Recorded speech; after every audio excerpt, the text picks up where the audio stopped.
Ahojte, ja som Martin a určite si dobre pamätáte, ako ma minule Dan vyprenkoval. Áno, to s tou mokrou posteľou. Ale teraz na oplátku ho vyprenkujem ja. A bude to možno o kvapku horšie.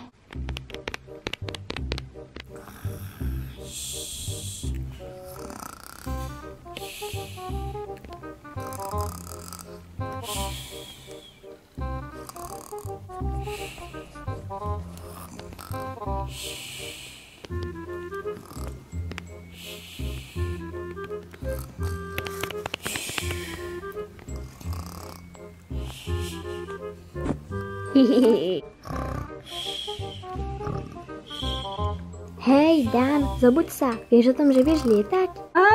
To je žralóka!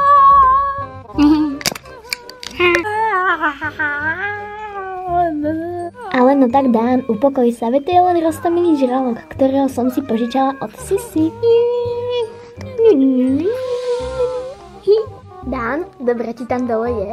Vieš, to je za odmenu. Vytiahni ma okamžite hore. Tak dobré. Vieš, ja už musím ísť domov. Ahoj. Presne, radšej zdrhaj, lebo ťa dostanem.